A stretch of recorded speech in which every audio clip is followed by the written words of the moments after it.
Hey, you found out the color version of the clip. Congrats, you are a very good detective. Now I can finally solve my Rubik's Cube.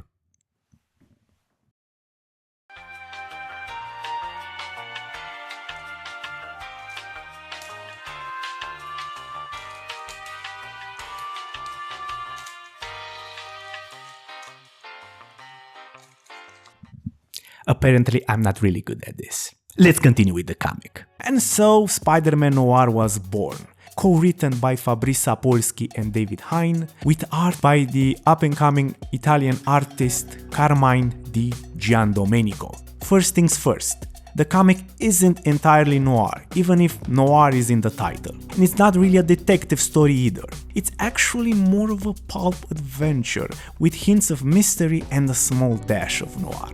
Pulp stories are about adventure. They're energetic and action-focused. Noir stories, on the other hand, are cynical, dark, moody, and they usually end in tragedy or defeat. Artist Carmine Di Giandomenico has a very stylized, almost cartoony aesthetic, with unique colors and energetic line work that doesn't really evoke the ultra-realistic, gritty noir atmosphere people might expect. And that's exactly why he worked so well on books like The Flash and Green Lantern. His style fits these kinds of stories perfectly. In Spider-Man Noir, he still does an excellent job, but maybe another artist could have leaned harder into the noir atmosphere. Now, the story. Here we have a young Peter Parker who isn't a private detective, but a hot-headed young man who really wants to change the system. He wants to save the people of New York from the wealthy elite, rally the working class together, and give ordinary people a voice against corruption. And he does this alongside Aunt May, who in this universe is the leader of a political activist movement. This version of Peter is deeply ideological. He strongly believes in justice, equality, and standing up for the oppressed. Peter is a socialist, a leftist, a Marxist, or even better said in the comic, a proletarian. Eventually, he meets journalist Ben Urich. Urich takes a liking to Peter and hires him as his photographer. The deal is, Peter photographs the crimes and injustices committed by Norman Osborn, known here as the Goblin, while Urich publishes the stories in the Daily Bugle. At first, Peter feels fulfilled. He believes he's fighting alongside a man who represents real integrity. But as history constantly proves, reality is rarely that simple. And why is that?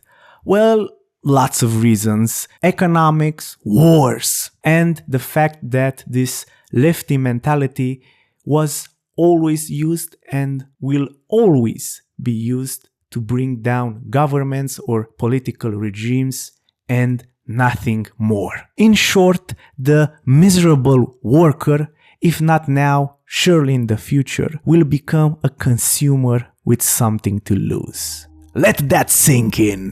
Peter eventually discovers that Ben Urich is secretly taking money from Osborn to support his heroin addiction. Politicians, police officers, journalists, almost everyone in power is compromised in one way or another. Even J. Jonah Jameson, the loud and honest newspaper editor, is ultimately trapped under Osborn's control. And when Ben Urich finally tries to expose the truth about Osborn, he's killed for it by none other than JJJ. And so he creates the costume using parts of Uncle Ben's old World War I pilot outfit, combining the goggles and black fabric into, in honesty, a fantastic design. The second half of the comic becomes much more action-heavy. Spider-Man destroys many of Osborn's criminal operations, taking down his men one by one.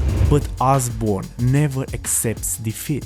He becomes obsessed with discovering Spider-Man's true identity. Eventually, he learns that Ben Urich had a relationship with Felicia Hardy, owner of the Black Cat Club. After torturing her associates, Osborn discovers Spider-Man's identity. And then he does in almost every story.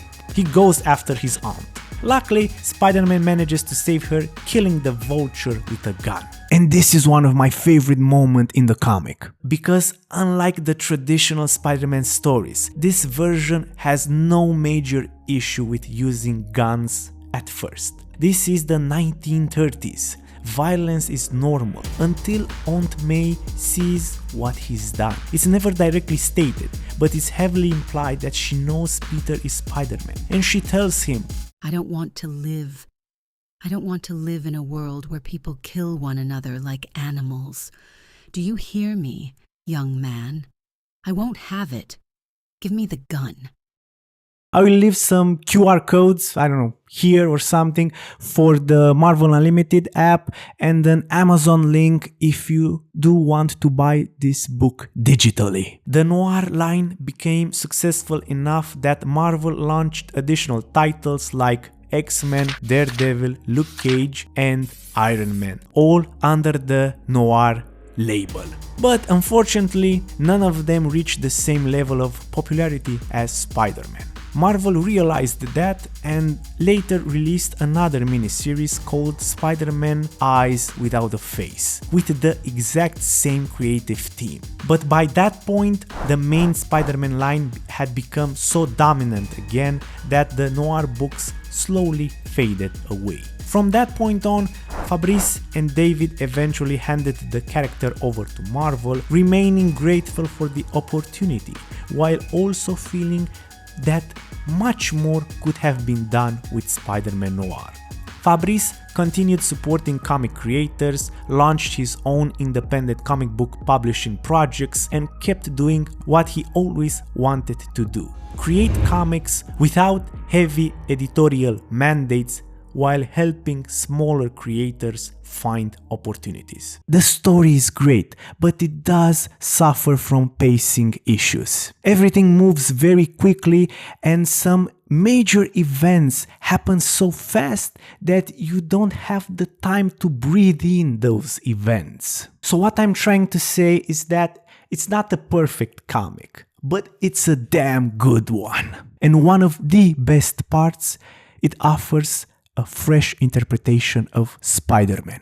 I think I might prefer this version over the movie adaptation. Simply put, this Spider-Man feels more complex, more grounded. With this video, I tried to promote the story of Fabrice Sapolsky, talk about the origin of Spider-Man Noir and said comic book, and explain the differences between the original comic book and the newer versions. If you think I did a good, competent, great, awful job, please let me know in the comments below. I'll see you next time. Much love. Bye.